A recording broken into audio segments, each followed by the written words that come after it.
चिराग पासवान जी आप बैठ जाइए। स्वागत रहो जी, आप तो बहुत सीनियर लीडर हो, अब बैठ जाइए।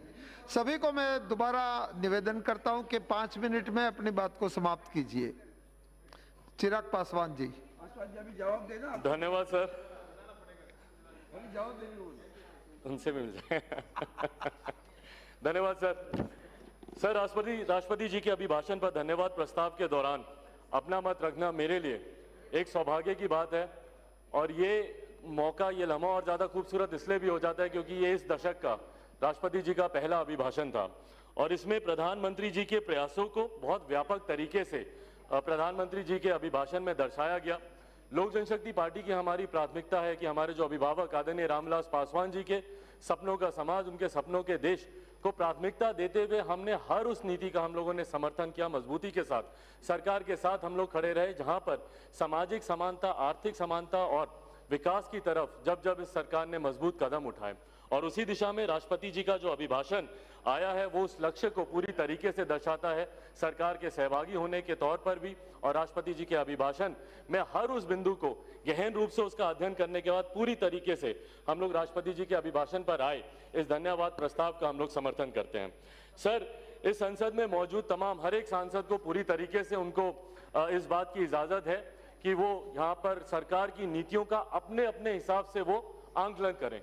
पर एक बात को सर मैं बहुत विनम्रता से और प्रमुखता से मैं कहना चाहूंगा कि अभिव्यक्ति की आजादी का मतलब देश विरोधी ताकतों की आवाज बनना कतई नहीं हो सकता है। बोलने की आजादी का मतलब विभाजनकारी तत्वों की आवाज बनना सर कभी नहीं हो सकता है।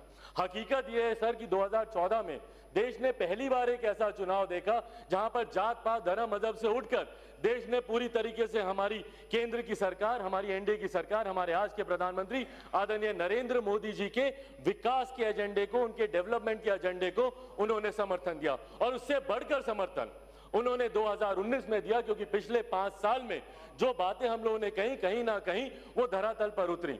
कम ज्यादा पे जरूर हम लोग बहस कर सकते हैं, पर कोई ये बोले कि पिछले 5 सालों में कोई विकास का कार्य नहीं हुआ तो इस बात को कतई कोई मानने के लिए तैयार नहीं होगा। पर हकीकत ये भी है सर कि जहां इस कार्यकाल में एक के बाद एक लंबित पड़े हुए विवादित मसले जिसके ऊपर निरंतर राजनीति होती रही, चुनाव होते रहे, धारा 370 की बात हो, 35A की बात हो, या राम मंदिर का मुद्दा हो, या फिर असम में इतना बड़ा मुद्दा, जब मैं बचपन से मैं इस बात को सुनता आ रहा हूं, बोरोलैंड का इतना बड़ा विषय वहां पर चल रहा था। तमाम इन विषयों को सुलझाया गया, और सुलझाया गया उसका परिणाम ये हुआ कि कहीं ना कहीं विपक्ष में इस बात को लेकर एक बौखलाहट भी शुरू हुई, क्योंकि अब विभाजनकारी जितने मुद्दे थे, अराजकता फैलाने वाले जितने मुद्दे थे, वो सरकार के द्वारा उसको समाधान उसका कर दिया गया। अब इनके पास वो मुद्दा नहीं है, तो मुद्दा क्या उठाया गया? सीए का मुद्दा उठाया गया। यहां पर बैठा हर एक जानकार शख्स इस बात को अच्छी तरीके से जानता है कि सीए का भारत में रहने वाले नागरिकों से कुछ लेना देना नहीं है, उसके बावजूद भी इस पर भ्रम फैलाया जाता है। निरंतर हम लोग कह कहकर थक गए, और जो इनको पता भी है, ये खुद जानते हैं कि भैया ये नागरिकता देने वाला कानून है, नागरिकता लेने वाला कानून नहीं है। 1955 में नागरिकता का ये कानून बना, सिटीजनशिप का ये एक्ट बना, उसके बाद सही है कि 2003 में इसमें संशोधन हुआ, एनपीआर को इसमें जोड़ा गया। पर हकीकत ये भी है कि 2010 में मनमोहन जी की सरकार में, उस वक्त के वहां के वित्त मंत्री चिदम्बरम जी के समय में, उस वक्त इसमें संशोधन कर इसमें एनआरसी को जोड़ा गया। एनआरसी का प्रावधान उस वक्त लाया गया और उसको मैंडेटरी किया गया, तो उस वक्त तो किसी ने आवाज नहीं उठाई, उस वक्त किसी की चिंताएं नहीं जागी। पर अब क्योंकि वापस से तमाम विवादित मुद्दे खत्म हो गए हैं, तो किसी तरीके से विभाजनकारी राजनीति हम लोगों को करनी है, हिंदू मुसलमान में समाज को बांटना है, तो भैया सीए का विरोध करें। क्यों? क्योंकि इसमें मुसलमान नाम नहीं जोड़ा गया। ये 3 ऐसे देशों के माइनॉरिटीज को कानून को नागरिकता देने का ये कानून है, वहां के अल्पसंख्यक समुदाय के लोगों को नागरिकता देने का कानून है, पर उसके बावजूद भारत में रहने वाले अल्पसंख्यक समाज के लोगों को जिस तरीके से इसमें भ्रमित किया जा रहा है, उनको भड़काया जा रहा है, और मासूम है वो, हकीकत है सर, मासूम है वो। उनको आप जो बात जैसे जाके जो बोल रहे हैं वो उस बहकावे में आ रहे हैं। निरंतर हम लोग हर मंच, और ये कहीं ना कहीं विपक्ष की भी जिम्मेदारी बनती है कि आप देश को आप इस तरीके से जला नहीं सकते हैं। और सर इतिहास देखिएगा, हाथ कंगन को आरसी क्या सर, साल 2 साल 3 साल में पता चल जाएगा कि किसकी नागरिकता छीन ली। पर उस वक्त जब ये बात स्पष्ट होगी कि इस कानून से किसी की नागरिकता नहीं गई, तो उस वक्त इतिहास इन लोगों को और ऐसे राजनीतिक दलों को और ऐसे राजनीतिक नेताओं को कभी माफ नहीं करेगा जिन्होंने देश में आगजनी और अराजकता का माहौल बनाया। सर एनपीआर की बात है, एनपीआर में हम लोगों की भी चिंता है। हम लोग गए थे गृह मंत्री जी से, हम लोगों ने बात की, उसमें एक दो ऐसे प्रावधान है जिसको लेकर हम लोगों की भी चिंता है। हम लोगों ने बात की, उन्होंने पूरी तरीके से उसको स्पष्ट किया। उन्होंने तो यहां तक भी बोला कि उसके बाद भी अगर किसी को इस बात की शंका होती है कि भैया कोई डाउटफुल लिस्ट बन रही है, तो हम लोग फॉर्म के नीचे लिखने को भी तैयार हैं कि कोई ऐसा कॉलम जो कि नहीं भरा गया या उसमें जानकारी नहीं दी गई है, तो इसकी वजह से आपको किसी डाउटफुल लिस्ट में नहीं डाला जाएगा। मैं तो विपक्ष के साथियों से आग्रह करूंगा, बना लीजिए एक अपना प्रतिनिधिमंडल, चलिए होम मिनिस्टर के पास जाइए, वहां पे जाकर उनसे बातचीत कीजिए, जितने अपने प्रश्न हैं उसका हल लीजिए। सड़क पर आप राजनीति कर रहे हैं, संसद आप चलने नहीं देते, यहां पे आप हंगामा करते हैं। चलिए ना होम मिनिस्टर के पास, मैं लेके चलूंगा, मैं जिम्मेदारी लेता हूं। चलिए होम मिनिस्टर के पास चल के हम लोग बात करते हैं, जितने आपके प्रश्न हैं उनका जवाब आप उनसे ले लीजिए। उसके बाद भी अगर आपको लगता है कि कहीं कुछ गलत हो रहा है तो कीजिए हंगामा। एनआरसी का लेके आपने बिना मतलब के आपने हुआ मना बचाया हुआ है। हमारे प्रधानमंत्री बोल चुके हैं, भैया हेड ऑफ द गवर्नमेंट है हमारे प्रधानमंत्री, मेरा विश्वास है हमारे प्रधानमंत्री पर। जब एनआरसी अगर आएगा, अगर आपको कोई दिक्कत है तो उस वक्त आप कीजिएगा ना जो विरोध, बट इन एंटीसिपेशन कि एनआरसी आएगा तो ऐसा हो जाएगा, नागरिकता छीन ली जाएगी, इन एंटीसिपेशन आज आप देश को चलाने में लगे हुए हैं। क्यों? I am not yielding, I am not yielding, you have spoken enough, let me speak, I am not yielding to anyone. NRC जब आएगा तो उस वक्त आप इन बातों को आप उठाइएगा, पर इन एंटीसिपेशन अभी से आप देश को चलाने का काम कर रहे हैं, देश में अराजकता का माहौल फैलाने का काम कर रहे हैं, एक अविश्वास पैदा कर रहे हैं आप, और जो कि किसी भी सभ्य समाज के लिए और भारत जैसे डेवलपिंग कंट्री के लिए बिल्कुल भी सही नहीं है। इसको कतई इसको जायज नहीं ठहरा सकता। और जैसा मैंने कहा, आने वाला समय अपने आप दर्शाएगा सर कि कौन सही था कौन गलत था। सर इस अभिभाषण में कई तरीके के विकासकारी मुद्दों का जिक्र हुआ, उसको मैं दोबारा दोहराना नहीं चाहूंगा। हकीकत है कि जहां एक तरफ हमारी सरकार ने हर एक क्षेत्र हर एक वर्ग का हमारी सरकार ने ध्यान दिया, जहां एक तरफ घर में हमारी महिलाओं के स्वास्थ्य की चिंता करते हुए उज्ज्वला योजना का जिक्र हुआ, तो सरहद पर हमारे सीमाएं कैसे सुरक्षित रहे उसका भी इसमें जिक्र हुआ। आयुष्मान योजना हो, उज्ज्वला योजना हो, सौभाग्य योजना हो, हर तरीके से जहां देश के इंफ्रास्ट्रक्चर को मजबूत करने की पिछले 5-6 सालों में हम लोगों ने काम किया, तो वहीं अंतरिक्ष के माध्यम से भी कैसे हम लोग देश को सुरक्षित रखें, उस दिशा में भी सरकार ने कई महत्वपूर्ण कदम उठाए हैं, कई कार्य किए हैं, जिसका प्रमुखता से जिक्र मेरे तमाम साथी सदस्यों ने किया। मैं वो आंकड़ों में नहीं जाऊंगा, गिनाऊंगा नहीं कि कितने करोड़ उज्ज्वला मिले, कितने घर आवास मिले, कितने करोड़ आवास मिले, वो तमाम आंकड़े जनता के समक्ष है और जनता जानती है। और इसीलिए पिछली बार से बड़ा मैंडेट इस बार हमारी सरकार को मिला।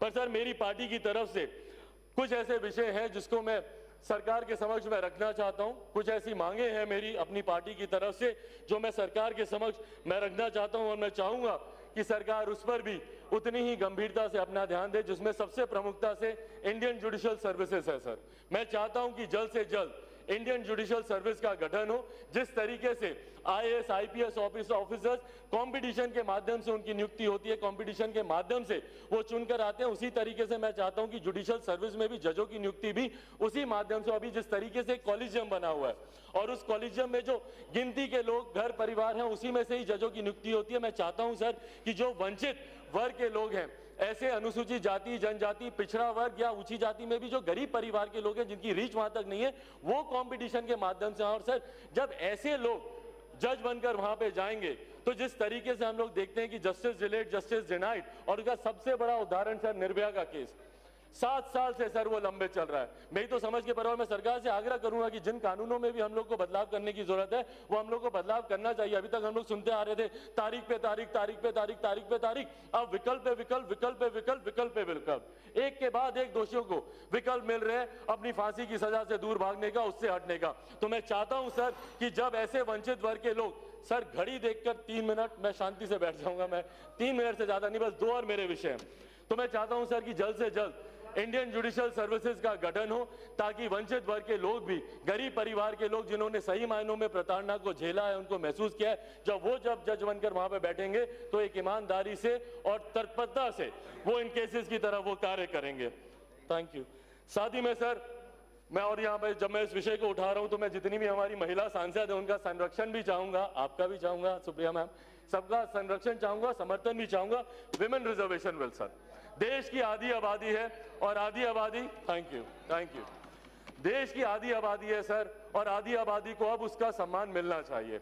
आज इतनी भारी संख्या में महिला सांसद यहाँ पर मौजूद हैं, ये दो चीजों को दर्शाता है। एक, उनका सामर्थ्य कि उनमें अकेले इतनी क्षमता है कि वो इतनी बड़ी ताकत में, इतनी बड़ी तादाद में जीत कर आई, और दूसरा, देश का विश्वास उनके ऊपर जब वो महिला सांसदों को चुनकर हमारी भारत की संसद में भेजते हैं। पर मेरा विश्वास हमारे प्रधानमंत्री जी पर है कि इन्हीं के अंदर एक ऐसी इच्छा शक्ति है जो इस विधेयक को लाने के लिए चाहिए, जो कि लंबे समय से लंबित पड़ा है। उस विधेयक को संसद के सामने रखें, उस पर हम लोग गहन चर्चा करेंगे। कई बार होता है कि भैया एग्जिस्टिंग स्ट्रक्चर में कैसे उसको इनकॉर्पोरेट किया जाए, नहीं हो सकता तो 1/3 सीट बढ़ा दीजिए, उसमें भी आप और कर दीजिए अनुसूचित जाति, जनजाति, पिछड़ा वर्ग से आने वाली महिलाओं का भी रिप्रेजेंटेशन उसमें आप करवा दीजिए। बट जो भी चर्चा हो, पर मैं चाहता हूं कि यह विधेयक आए संसद में और उस पर हम लोग चर्चा करें। और आखिरी विषय सर, मैं युवा हूं और युवा वर्ग का प्रतिनिधित्व करता हूं। अगर मैं युवाओं की बात नहीं करूं तो मैं कहीं ना कहीं अपने युवा साथियों के साथ अन्याय करूंगा, जो टकटकी लगाए दिन रात देखते रहते हैं कि भारत की संसद में उनकी आवाज कोई उठा रहा है कि नहीं।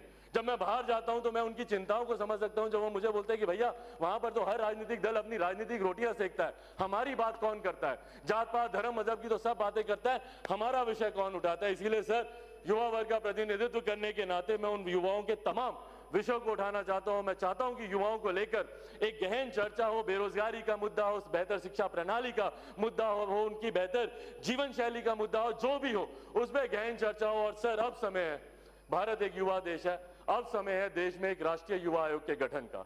एक नेशनल यूथ कमीशन बनना चाहिए सर। जिस तरीके से महिला कमीशन है, अनुसूचित जाति जनजाति है, अल्पसंख्यक आयोग है, तमाम तरीके के आयोग हैं, उसी की तर्ज पर एक नेशनल यूथ कमीशन बने सर, जो युवाओं से जुड़े हुए हर विषय को देखे, ताकि युवा एक नोडल एजेंसी हो, ताकि युवा वहां पर अपनी समस्या के साथ जाएं और समाधान लेकर आए। ये 3 महत्वपूर्ण मांगे सर मैं सरकार के समक्ष रखता हूं। उम्मीद करता हूं कि सरकार उसको उतनी गंभीरता से लेगी। और अंत में सर, मैं अपने क्षेत्रवासी, जमुई लोकसभा के मेरे जितने वासी हैं, उन्होंने मुझे फोन पर मुझसे मुलाकात कर बताया कि इस अभिभाषण का उन लोगों ने कितना खूबसूरती से स्वागत किया। तो मैं अपनी तरफ से, मेरे नेता आदरणीय रामविलास पासवान जी की तरफ से, मेरी पार्टी लोक जनशक्ति पार्टी की तरफ से, एक तरफ मैं हमारे प्रधानमंत्री जी और हमारी केंद्र की सरकार को बधाई देता हूं, और वहीं राष्ट्रपति जी के इस अभिभाषण का के पे आए हुए धन्यवाद प्रस्ताव का पूरी तरीके से समर्थन करता हूं। बहुत बहुत धन्यवाद सर। बहुत बहुत धन्यवाद श्रीमती अनुप्रिया पटेल जी। श्रीमती अनुप्रिया पटेल जी। बहुत बहुत ये दूसरा कौन?